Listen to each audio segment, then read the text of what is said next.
Hello my loves, welcome back to my channel. I'm super excited for this video because we're going to be talking about my books that I read in January 2025, but also we're going to be doing a February TBR because 2025 is the year that I try monthly TBRs. I've been doing like seasonal ones, but earlier today I made, drumroll please, a TBR jar. Now this is a little ugly, okay? I'm living in a dorm. I don't have like cute cups or cute mugs to put my little TBR things in. This plastic gray Target cup is the best we got, all right? But I have a bunch of like prompts in here that I printed, cut out, that we're going to be using to pick my February TBR. I'm so excited about it. Hopefully I can stick to it. Let's cross our fingers, but we'll check in next month and see if I did. That being said, the first step is to talk about all the books that I read in January. So I read 7 books in January, and I'm also going to pull up the stats from Storygraph on my phone so we can talk about it. So I read 7 books and then I read 3,485 pages. So that's an average of 500-ish pages per book, which is really good. The average time to finish each book was about 4 days. 71% of my books were 500 pages and above, and then 29% were between 300 and 499 pages. So a lot of long books this month, which is actually kind of surprising for me. All fiction, of course. My top genres were 6 romances, 5 fantasy, 1 middle grade, 1 contemporary. And sometimes the genres overlap as well, which is why there's more than 7 there. And my average star rating for this month was a 3.64. So not the best month ever, but not bad. We had some good ratings, but also some very questionable ones. And let's just get into it right now. So I have been doing a lot of vlogging recently, a lot of reading vlogs. So a lot of these books you guys probably have already seen me vlog, or if you haven't, after you watch this video, go check them out because they were all super fun. But the first book that I read this year, which really started out the year on a fantastic note, this is sarcasm, because I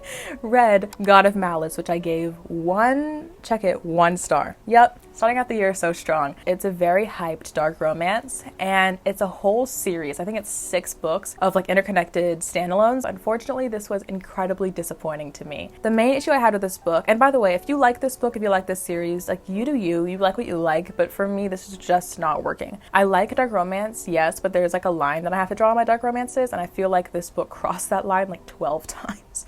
There was a lot of non-con in this book, a lot of scenes that just made me really uncomfortable. I hate when authors use romance books to romanticize people doing legitimately evil, illegal things to people, like crazy things, non-consensually. This was similar to Haunting Adeline to me in that I hated both the love interests, the girl and the guy, but I think that the guy character was literally doing like abhorrent things and being glorified for it and saying it's hot when you're actually sexually assaulting someone. You get what I'm saying? So like I could not get behind this book. I'm still debating on whether or not I want to continue this series. Probably not, but also everyone says that book 5 is the best, so I'm still questioning on whether or not I want to pick that up. All that to say though that this was such a disappointment for me, and I really hated starting out the year with a 1 star. Like I did not want to start the year on such a bad note. But we redeemed ourselves, okay? We did, because the next book that I read this month was, I'm super excited about this, Fourth Wing by Rebecca Yarros. This is the first book in the series, right? And book 3 is coming out, or already came out, but it was coming out January 21st, and it was one of my most, if not my most, anticipated read of 2025. In preparation for the 3rd book coming out this month, I wanted to do a reread of books 1 and 2, so this was my first one, obviously. This book, Fourth Wing, I loved. I've always loved. When I first read it in 2023, it was my favorite book of the year. This is definitely, obviously, a 5-star read for me, and the reread did not change that at all. This story, if you're unaware, is about our main character, Violet, who lives in this fantasy world where you have to choose to be one of 4 things: an infantry soldier, a scribe, a healer, or a dragon rider. And she wanted to be a scribe, but her mom forces her to be a dragon rider because her mom is a dragon rider and her older sister is, etc. So she gets put into this dragon rider camp and learns to ride dragons. I mean, it's that simple. There is an incredible romance in this series with her and a character that I love so much. I don't think it's a spoiler to say that it's Xaden Riorson, because guys, if you know anything about this book, you know the love interest in this book. Okay, Xaden, I love him so much. I would do so many things for that man. Oh my god. The romance is so good. The dragons are so funny, like they're hilarious. There is a bit of, I wouldn't say found family, but the friendships in this book are so good. I could talk about it for hours, genuinely, but like I think if you know, you know. Like everyone loves this book. Everyone does. And if you don't love this book, we're not friends, okay? And that's the truth.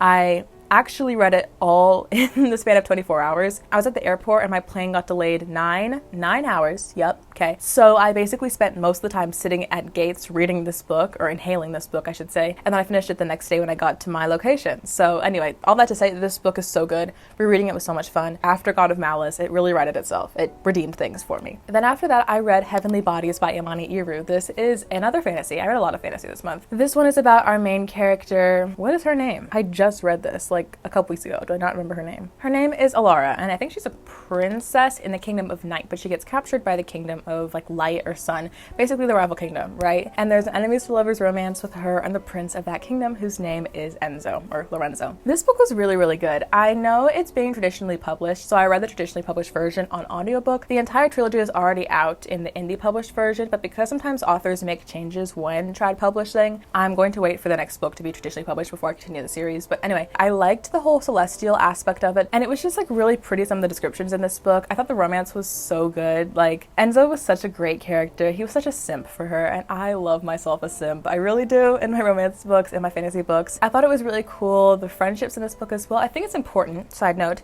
that when you're writing a romantasy, which is fantasy and romance, that you also have other characters that are supporting the story so much more than just the love interest. Like, don't get me wrong, I love a love interest, right? But I want other characters as well. So I thought it was great how much time they focused on like friendships and other characters in this book, not just a love story. The very last like couple of chapters, the cliffhanger at the end was really, really good. And I'm actually kind of intrigued like what's gonna happen next. Like, I was like, wow, okay, I'm intrigued, Imani. So I gave this book 4 stars. It was a really good time, and I'm excited to read book 2 when I think it gets traditionally published later this year. I think that's when it comes out. So it's on my list of series to finish. Then I read The Emperor by Runix. This is book 3 in the Dark Verse series. I read books 1 and 2 of this series in like mid to late 2023. This is a dark mafia romance series, and the first 2 books follow one couple, and then the second book follows a different couple.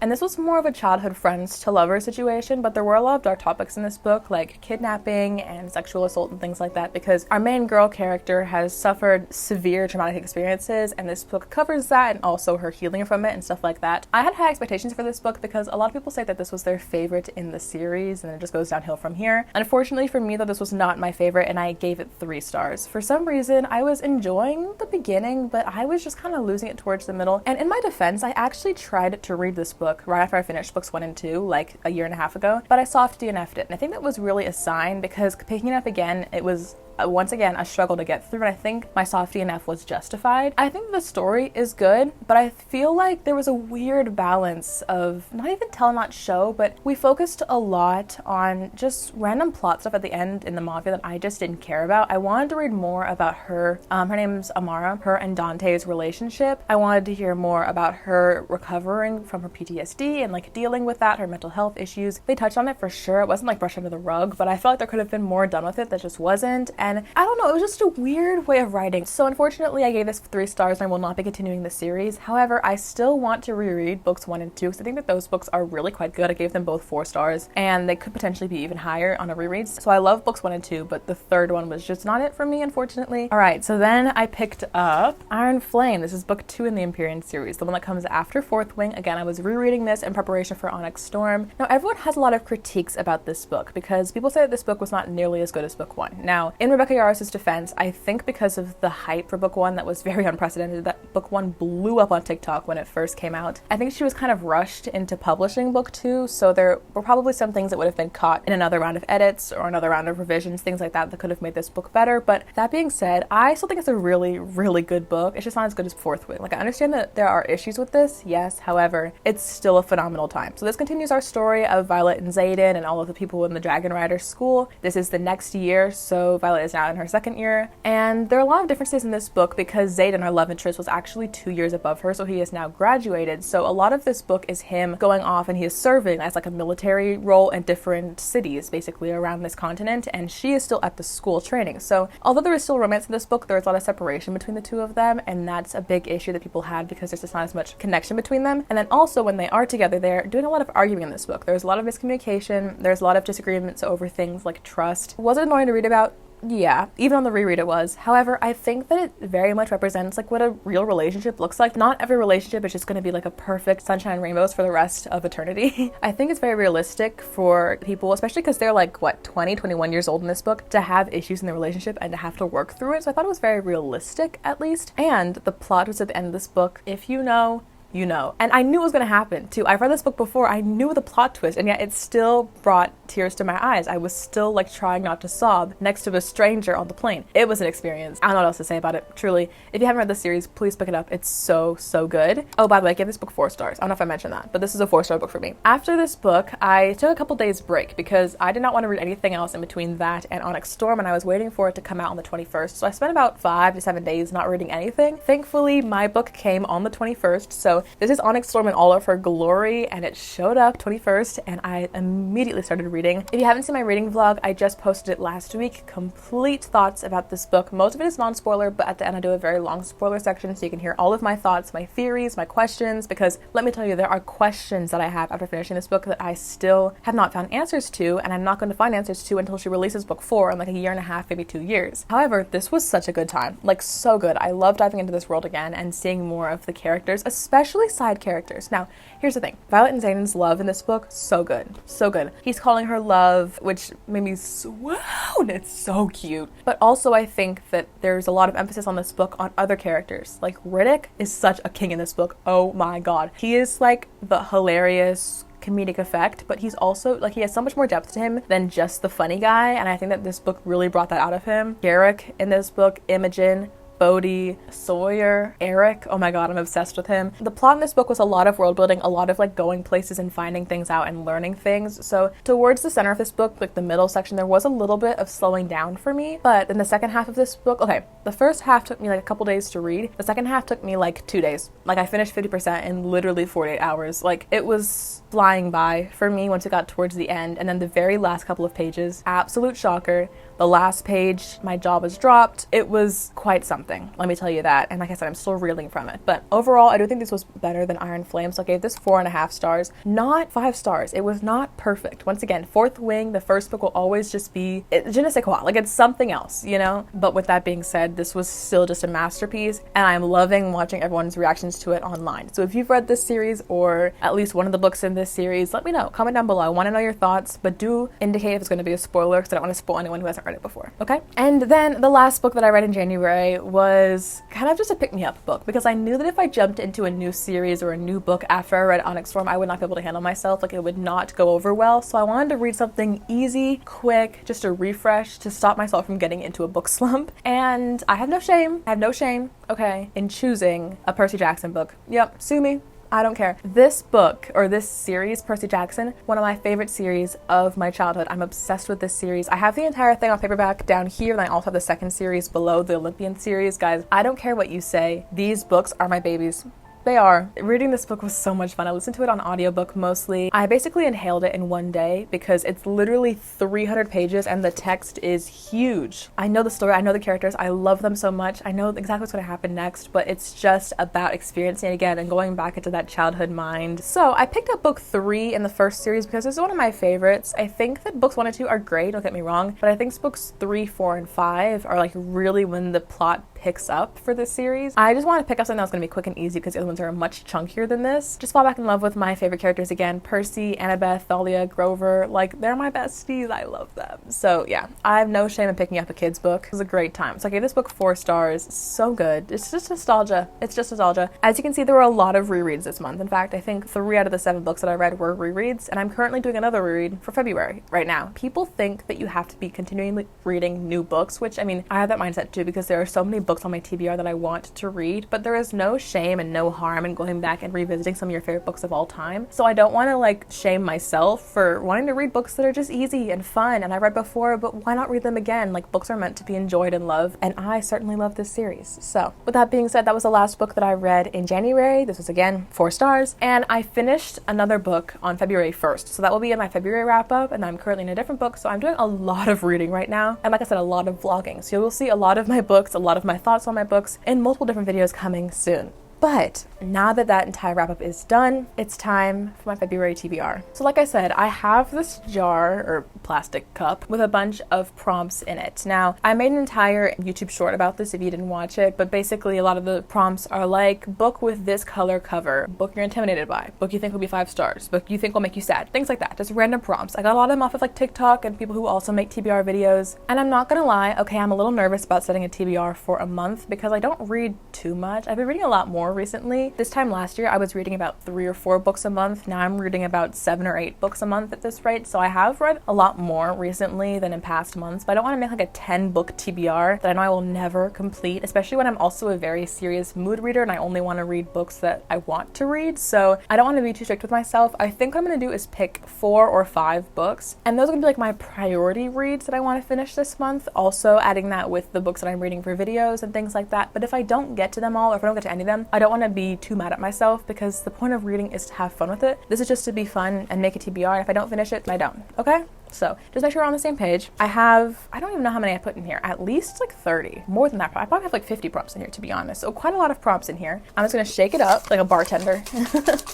So they're all mixed up, and I'm just gonna select one. Our first pick, this is so exciting. Okay, the first prompt is an author you've never read before. What a great first prompt. This shelf right here is all of my physical TBR books that I haven't read, plus I have 3 contemporary books on my physical TBR up at the top of my shelf that you can't see. So I do want to prioritize this shelf whenever I'm picking some, but I can also pick some that I want to read on my Kindle instead. But there are quite a few books on this shelf that I have not read from, or like authors I haven't read from before, so let me think. Okay, so I have a couple options here that I picked from my shelf. The first one is This Woven Kingdom by Tahira Mafi. This is the author that wrote Shatter Me, although I've never read that series and I've never read anything by her before, so she is definitely on my list. This is a fantasy series. I know nothing about it, absolutely nothing, but everyone says it's really good, so this is on my list. Following the theme of fantasy, I also have Jazzed Air. This is by Sarah Hashim. This is a fantasy based on Egyptian mythology, I'm pretty sure. I've also never read anything by her. This actually might be her debut. Okay, I could be wrong, but I think this might be her debut book, so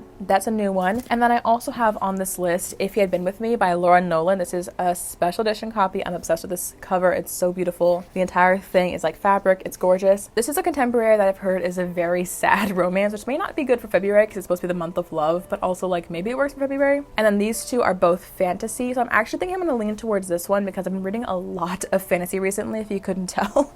With all the books that I read in January, I think one was not fantasy. So I want to do a little bit of a palette cleanser and, you know, not read too much fantasy, although I've been loving it, trust me, but I want to do something a little different. So I'm going to pick up If You Had Been With Me. This is number 1. All right, next. A book you think will make you feel giddy. I love this prompt. I think it's so cute. I'm looking at my shelf right now and also the ones I have up there, and I don't think there's anything that's gonna make me feel giddy.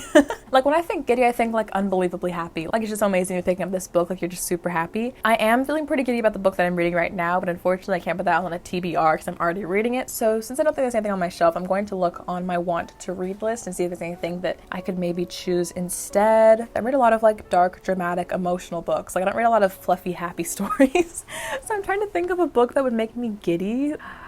You know what I could pick? Oh my gosh. Is this cheating? I don't think it's cheating. Okay, you know what? I made my decision. I love the ACOTAR series by Sarah J. Maas. Sarah J. Maas is one of my favorite authors of all time. I'm obsessed with her. However, I read ACOTAR, like the entire series, on my Kindle, but I've never actually owned it physically. So I just yesterday bought the first book and paperback on Pango Books, which is a secondhand book buying app. So I got it for like $5 basically. And it's coming in the mail. So I don't know when it's going to arrive, but it's going to arrive sometime either this week or next. And I'm so excited to receive it and start my reread of ACOTAR. So although it is a reread, I think that's going to be my pick for the book that's going to make me feel giddy because I know it's going to make me feel giddy. There are sad elements in it for sure, but like I'm diving back into a world that I already know. It's like going back to Percy Jackson. Like it's just a fun time. And I'm really excited about my rereads. So I'm going to pick ACOTAR. It's my channel. I make the rules. Okay? I do. So that's my pick for the book that makes me feel giddy. I'm so excited to receive this in the mail. Hopefully it comes very soon. All right. Book 3.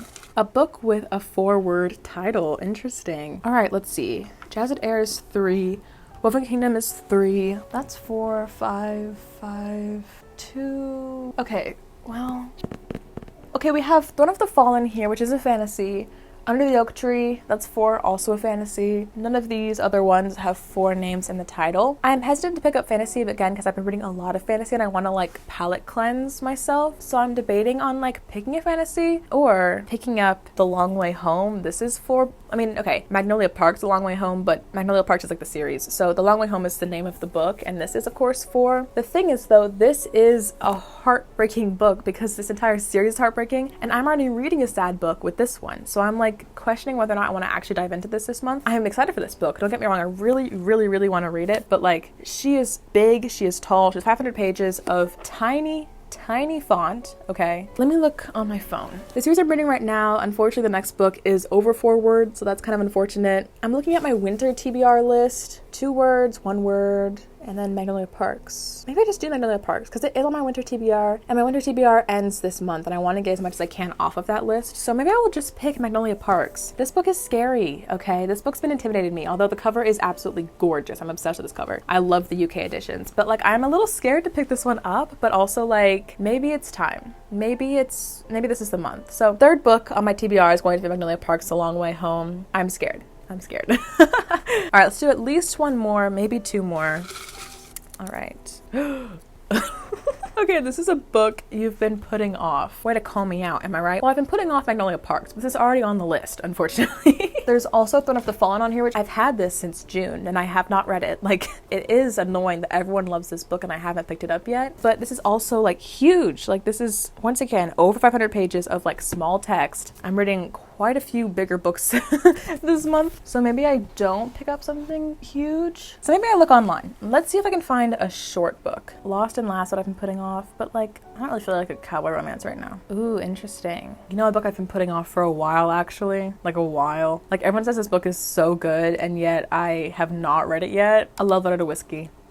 Yup, it's apparently like so emotional, so sad about someone. It's another sad romance though. There's a lot of sad romance. It's a book about someone who is dealing, I think, with alcoholism. Love Letter Whiskey, hello. And I've been like putting it off for years. You know what? This month is unfortunately going to be the month of sad romance books, but it's just what I've made my choice as. My final TBR, 4 books. Okay, I'm going to be reading If You'd Been With Me by Laura Nolan, something like that. I also have Ekotar by, of course, Sarah J. Maas. Then I have Long Way Home, Magnolia Parks. This is by Jessa Hastings. And then the last book is A Love Letter to Whiskey by Candy Steiner. So that is my TBR for the month. Hopefully I can read at least a couple of these, you know, in the span of February. This, like, prompt idea, so much fun. I'm obsessed with this. So I'm just gonna fold these back up and put them back in the jar. But I hope you guys enjoyed this video. Comment down below what you guys read in January or what you want to read in February. And of course, subscribe because I post book videos every single Thursday, and I have a really, really fun vlog coming next week. I love you guys so much, and I will see you in next week's video.